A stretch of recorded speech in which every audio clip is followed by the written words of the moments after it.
Hello and welcome back everyone. जैसा कि last session में मैंने आपको बताया था कि ग्रीन स्किल्स क्यों ज़रूरी होती हैं अडेप्ट करना आज के करंट सिनेरियो में।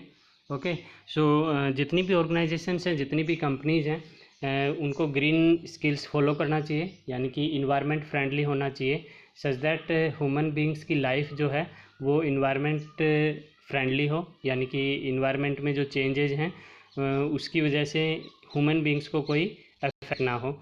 ओके, और उसके लिए जो इम्पोर्टेंट वन है that is conserving natural resources, वो आज हम लोग स्टडी करेंगे। ओके, देखिए कंजर्व से यहाँ पे मीनिंग है कि proper management of your natural resources. जो आप नेचुरल रिसोर्सेज यूज करते हैं उनको मैनेज करके चलिए, उनका एक्सप्लॉयटेशन नहीं करना है, उनको एक्सेसिव यूज नहीं करना है। ओके, उनको डिग्रेड नहीं करना है। अगर ऐसा करेंगे तो फर्दर आप फ्यूचर में जल्दी ही जो आपकी नई जनरेशन है वो इन सब चीज़ों का बेनिफिट्स नहीं ले सकेगी और बहुत सारी प्रॉब्लम्स उनको फेस करनी पड़ेंगी।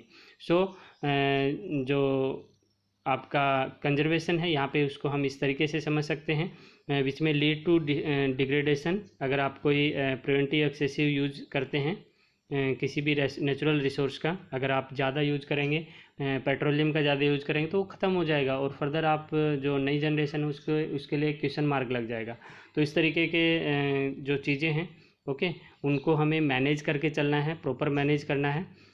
वो आपका कंजर्विंग नेचुरल रिसोर्सेज में आता है। ओके, नाउ अगर मैं बात करूं कि आपका जो मेन नेचुरल रिसोर्सेज हैं उनके कंजर्वेशन के बारे में हम लोग बात करेंगे।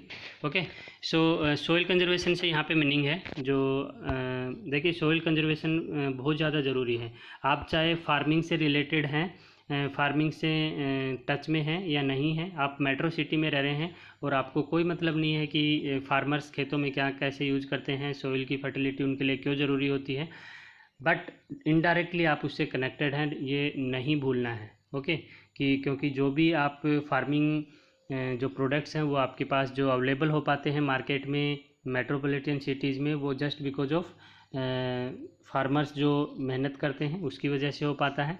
सो वहाँ पे जो सोइल कंजर्वेशन है उसके लिए एक तो गवर्नमेंट भी इसको सपोर्ट करती है हर तरीके से कि नेचुरल रिसोर्सेज को जो है प्रिवेंट किया जाए, उनको एक प्रॉपर मैनेजमेंट उनका होना चाहिए।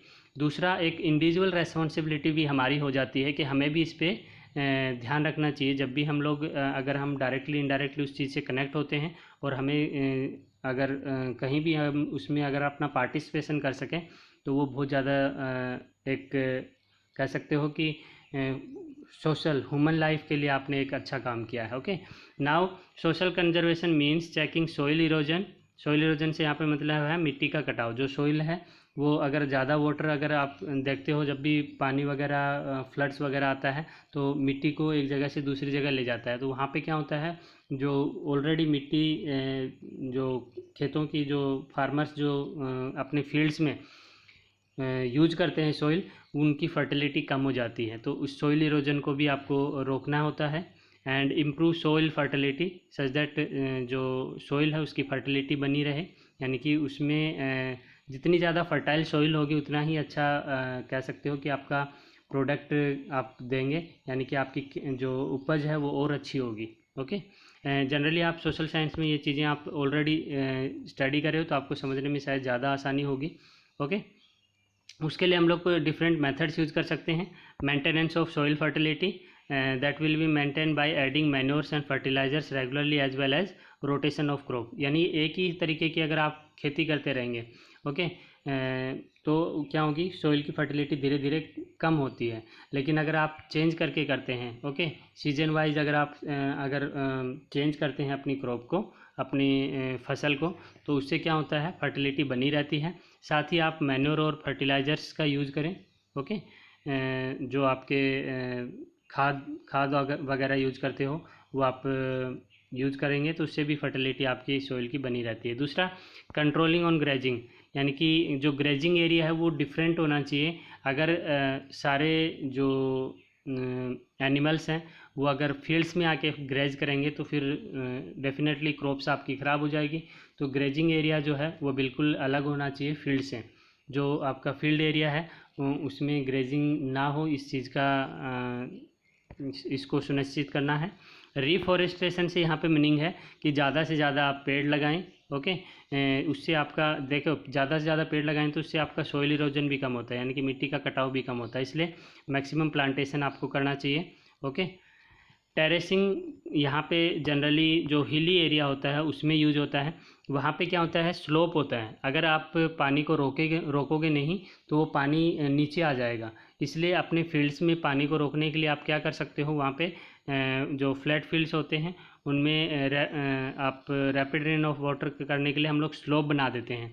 ओके, स्लोप बनाने से क्या होता है, पानी वहाँ रुक जाता है और उसको हम लोग फील्ड में यूज़ कर पाते हैं, अदरवाइज़ वो पानी नीचे चला जाएगा तो आपके लिए यूज़ नहीं हो पाएगा। तो वहाँ पे हम लोग टेरेसिंग करते हैं जो हिली एरिया होते हैं।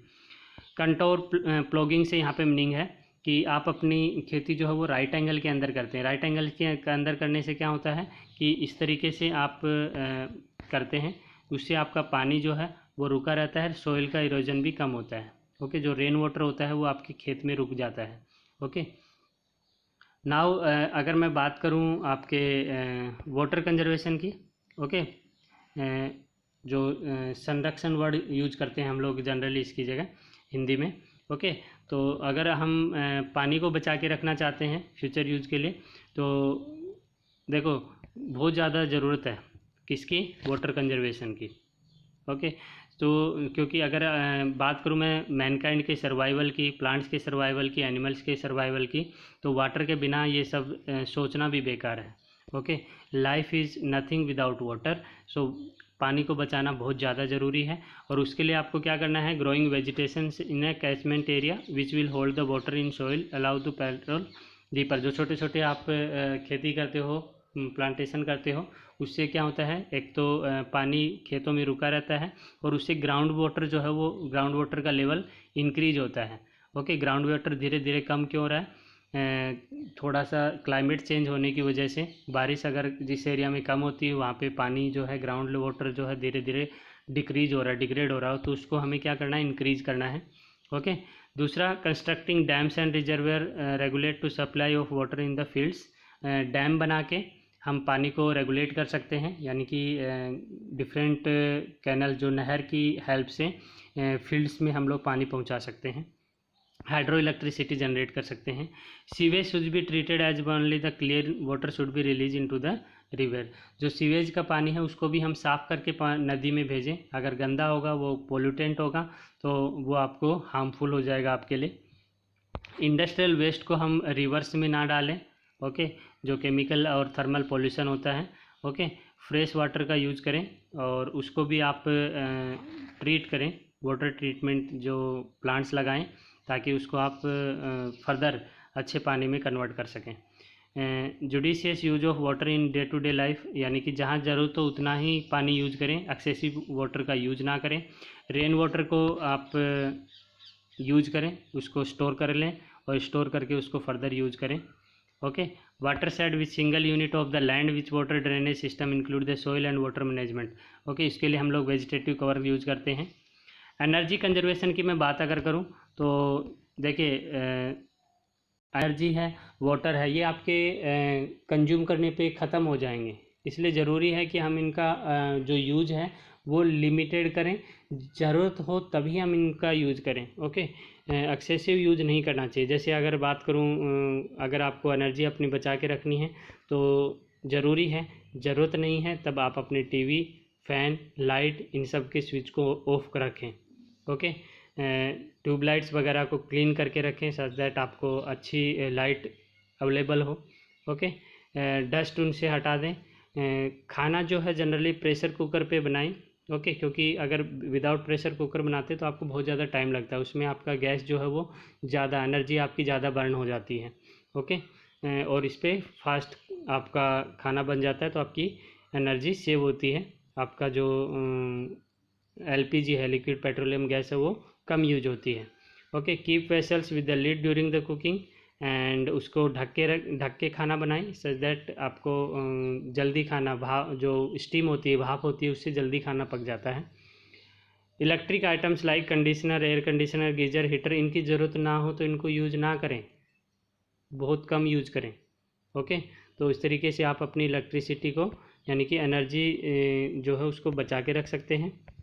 फूड कंजर्वेशन की अगर मैं बात करूं तो अगर लंबे समय तक आपको फूड कंजर्व करना है तो उसके लिए ज़रूरी है कि रेफ्रिजरेटर को ज़्यादा देर तक ओपन ना रखें, गरम खाने को रेफ्रिजरेटर के अंदर ना रखें। Okay, use method for cooking use the less energy. Okay, जैसे कुकर का आप यूज़ करते हो, सोलर कुकर का यूज़ करते हो, तो उससे आपको एनर्जी कम कंज्यूम होती है। ओके, और जल्दी खाना बन जाता है। ट्रैवलिंग इन बस और travelling in a groups is carpool is better than the going alone a car. इस तरीके से हम लोग कंजर्व करके रख सकते हैं। दूसरा आपका फॉरेस्ट कंजर्वेशन से यहाँ पे मीनिंग है कि जो आप देख रहे हो धीरे धीरे जो है पेड़ों की कटाई बहुत ज़्यादा हो रही है और ये आपके क्लाइमेट को डायरेक्ट अफेक्ट कर रहा है। यानी कि ज़्यादा कम पेड़ होंगे तो डेफिनेटली जो आपका मानसून है वो आप तक नहीं पहुँचेगा। और अगर आप रिफॉरेस्टेशन को यूज़ करते हो, इसके लिए ज़रूरी है आप रिफॉरेस्टेशन करें। रिफॉरेस्टेशन से मीनिंग है कि ज़्यादा से ज़्यादा पेड़ लगाएं। जो फॉरेस्ट एरिया है वहाँ पे भी जो है गवर्नमेंट को ये रूल्स अच्छे से इम्प्लीमेंट करवाने चाहिए सच दैट वहाँ पे कोई भी कैंडिडेट जो है कटिंग के लिए ना जाए। ओके, और उसको हम बचा के रख सकते हैं, उससे वाइल्ड लाइफ भी बचेगी और साथ में आपका जो साइकिल है, वाटर साइकिल है, वो भी प्रॉपर वे में मैनेज होगा। तो ये सब चीज़ें जो है बहुत ज़्यादा ज़रूरी होती हैं हमारे डे टू डे लाइफ में। सो आप सभी से रिक्वेस्ट है कि जहाँ भी आप अपना पार्टिसिपेशन कर सकते हैं वाटर कंजर्वेशन में, फूड कंजर्वेशन में, आपका एनर्जी कंजर्वेशन में आप अपना पार्टिसिपेशन करें, अपना योगदान दें और पानी बचाएं, बिजली बचाएं, सबको पढ़ाएं। ओके, इस तरीके की एक मेंटलिटी हमारे अंदर होनी चाहिए। Okay, so keep watching, keep learning. अगर नए यूज़र हैं तो प्लेलिस्ट ज़रूर विजिट कीजिए, वहाँ पे हमारे सारे वीडियोज़ कैटेगराइज हैं, वहाँ पे आपको स्टडी करने में आसानी होगी। एंड ज़्यादा से ज़्यादा स्टूडेंट्स के साथ शेयर कीजिए सच दैट मैक्सिमम स्टूडेंट्स को इसका बेनिफिट मिल सके। Thank you.